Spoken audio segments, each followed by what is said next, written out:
Man, I'm like 2 miles away from La Teste, and that walkie-talkie is clear as shit.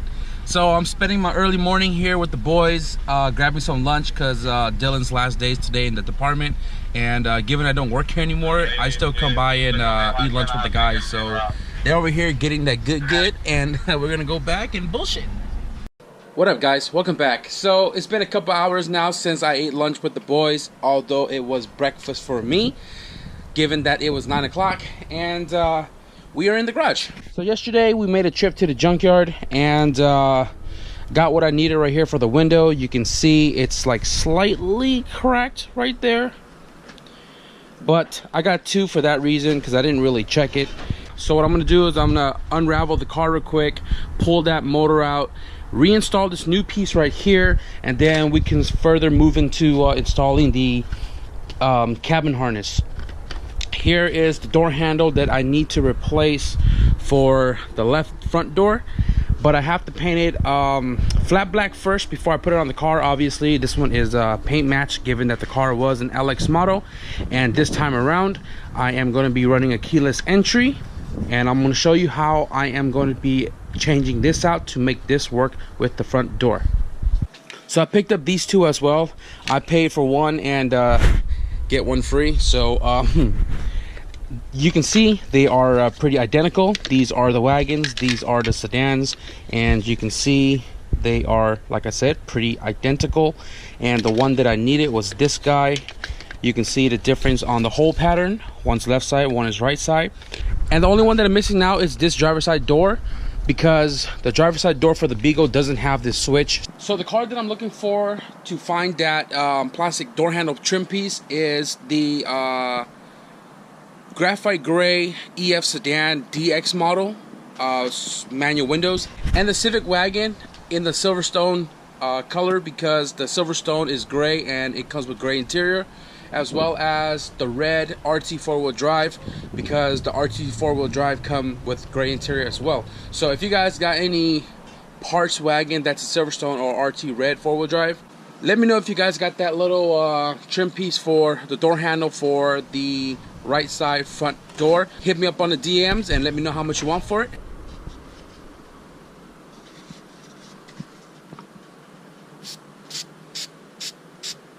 Set it and forget it. Got this handle all sanded down with 400 grit. I had bad experience sanding plastic with like 220 and leaving line scratches, so I am not going to spray this until we get this conversion put on. And right here we have the original door handle where they broke my thing. So you can see where the rod screws into the rear door handle. It's right up in the center, and then on the front doors it's off to one of the ears right here. And obviously the rod is not going to reach or is bent properly to go to this guy. And what we are going to do is pretty much remove this from the rear handle and install this guy. It's kind of tricky, but let me see if I could try to capture it for you guys and show you how I do it, even though this is the first time that I am doing it. But it's all common sense stuff. It's about really looking at the 2 and comparing it, and seeing how it all works to know if what we are doing right now will work or not. So what I do is I'm taking a really small needle nose, and in this plastic right here, there's a gap on both sides. So all I really do is take this end of the needle nose with this cat fur in it, and you put it into where the gap is at. I don't know if you guys can see that right there. And then you pretty much pry it open. Actually, I'm going to use a flathead for this one, or a screwdriver. Pry it open. Sorry, camera's way up here. Pry it open and push. Okay, so I pried it on this edge using the screwdriver to push down this little fitting, and then it comes right out like so. Same goes for this plastic piece right here. You just kind of put them together, and then you push it right out of the handle like that. Do the same thing on this guy, which is on this end, and then this whole rod should come right out after removing this center piece right here. So here we got the rod taken out of this door handle, and like I said, you just pretty much pry this open, and then I used a screwdriver, punched the rod out, and it came out right here. Pull it out, and then it'll leave you with this plastic piece right here. You can leave it or you can take it out, but because I already took it off the other handle, I'm not going to force that one out. All you do is take this, you shove it into this hole, the opposite end that does not have the plastic. Got that installed right there. This is the other one. And you take this little fitting where the push rod you know, kind of screws into, put it right there. Oh, I gotta make sure it's the right side. Yep, put it right there, push it in, and it'll like lock itself into place like so. And now you have this handle ready to be installed on your left or right side front door. This is my epoxy one. That didn't work at all. And I'm gonna put this back in here. Put that back in the motor.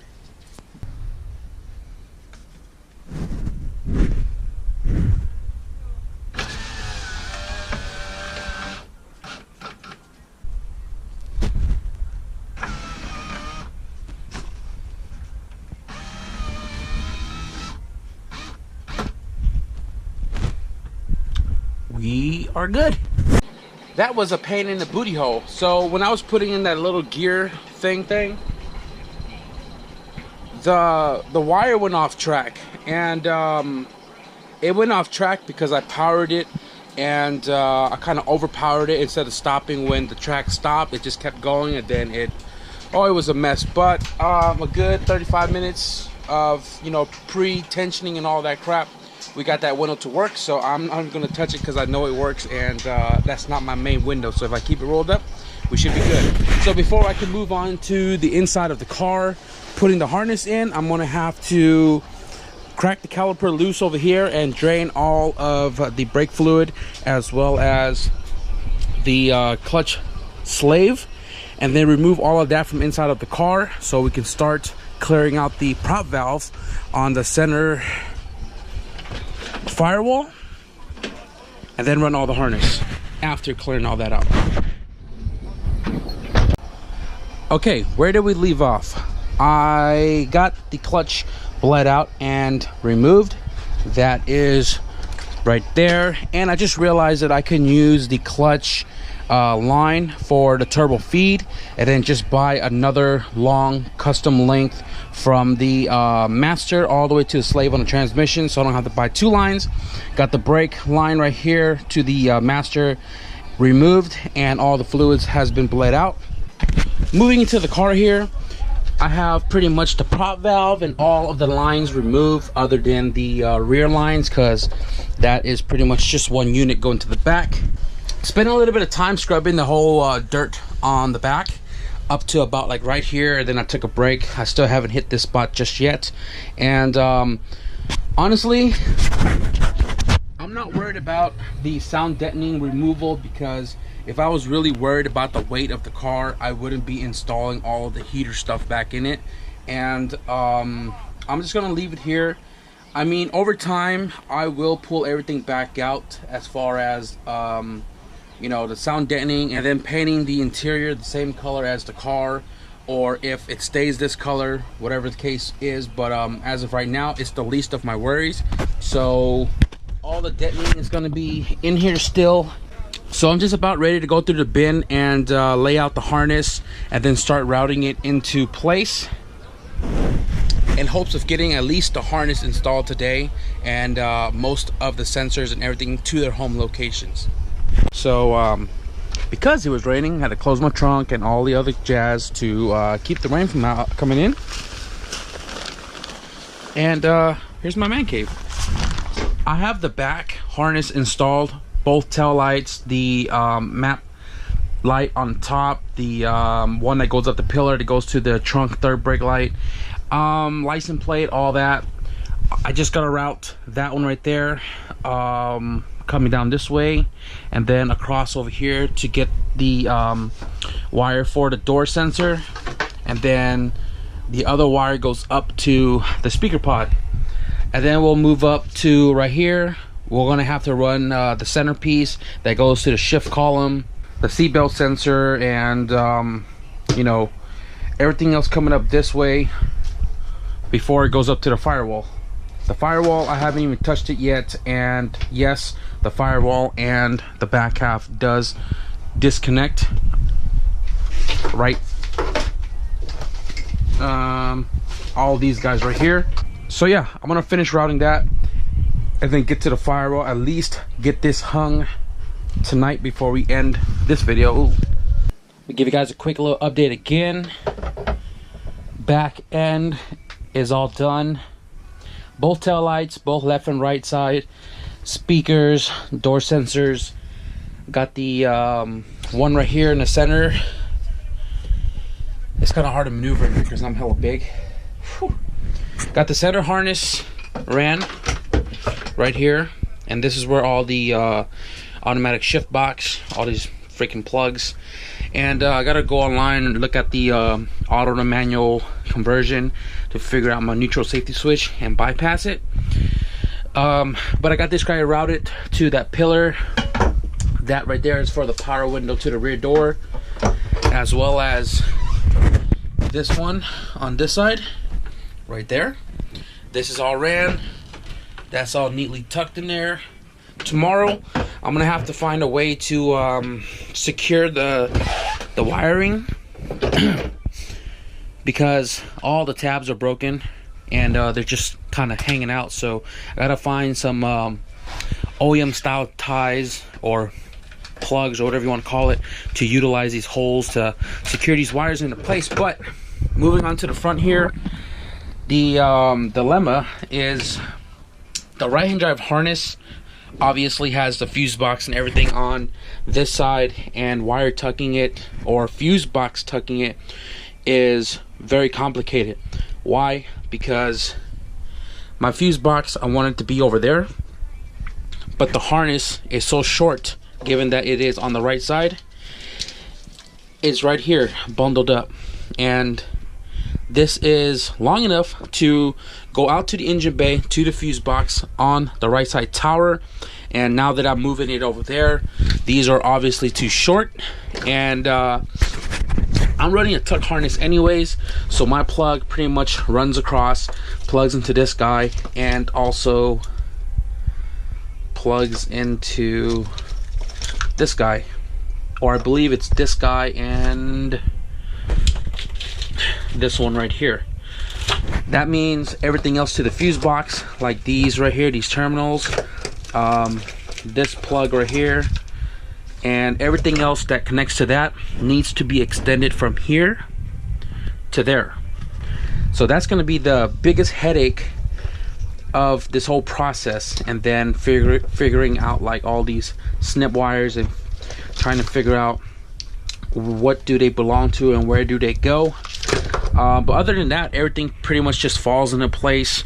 I'm familiar with a lot of these plugs, but then there's a ton of them that I do not know, or at least it is new to me. Like these guys are for the auto aircon, the automatic system for the heater system, and there's just a bunch of other ones that I'm just gonna figure out as I go. So it is 10 o'clock right now, and I'm gonna at least try to hang everything before I wrap up tonight. To some, this looks like a massive headache. Indeed it is, but like I said, it's not my first run. Everything on the driver's side, right hand driver's side, every plug that is right here is almost accountable for. I'm not sure where some of these plugs go to, but like I said, most of these plugs are accountable for. That bundle down there has to go out the fender, and that goes along with this guy, which belongs to the door, the power windows, and all that good stuff. And I'm not worried about that. This right here, everything, god damn, who's texting me at this time? But everything is accountable for, or most of the plugs are accountable for. So the only ones that don't know is this guy right here. Not sure where it goes. This guy right here is ignition switch. This one right here is the power mirrors, which I don't have. These guys plugs the back harness to the front harness. This one right here, I believe, is the map light that goes to right there. These two right here, this one goes to the back of the fuse box. This one I do not know. This one I believe goes to the dash harness when the dash comes on. Not sure where this red one goes. And that's pretty much the only ones that I do not know of. And then coming over here, I've routed that in place, kind of tightened it down. And then we have the heater plugs for the heater box or distribution box. This one's for the AC. Unfortunately, it's going to be tucked away because I'm not running the AC box. But I'm going to have to make a custom AC delete duct, given that USDL won't fit, obviously, and I'm not running AC. This guy right here, this whole lump of wires, is going to be super extended to come out this hole right here with the door plugs right here. This is the AC the AC harness that runs out and to all the dryers and stuff, which we are not running. This is for the blower motor on the blower system that sits in this corner. This is, I believe, the barometric sensor, which is a little black box that sits right here. And this is for the heater resistor that sits on top of the heater box that controls your speed. This relay is already in place, and that's pretty much it. You got your ECU plugs. I have no idea where this single wire goes to. This may be in relations to, like, I don't know, somewhere in the center console or some shit, but that's as far as I'm gonna get. That's as far as I'm gonna get for tonight. And then when I get into my room, I'm gonna have to plan out my whole brake tuck system, if I want to run hardline or flex hoses, or if I can afford the flex hoses. If not, run the hard lines again, which I don't mind. I just hate bending them. But yeah, that's pretty much it for this video, because I've been battling wirings all day, and it's like almost 11 o'clock right now, but the massive headache is nearly gone. It's not all gone, but you got to keep pushing. I'm going to keep pushing, and the more I get further into this wiring these next several days, the lesser the headache is going to become, and the closer we are to at least trying to turn the key on to see, to make sure everything works, and then start buttoning up all the interior, since all my stuff is crammed into my race car, and kind of need to clear it out for some PR this weekend. But all in all, progress is definitely better than no progress. So it may not seem like I did a lot in this video tonight, but it's definitely a huge leap forward. So you guys know the drill. Like, comment, and subscribe. Be sure to hit the subscribe button and the notification bell in case you guys don't get the notification of a new video release. And thank you guys for watching another wiring mess video, and I'll see you guys in the next one. Peace out.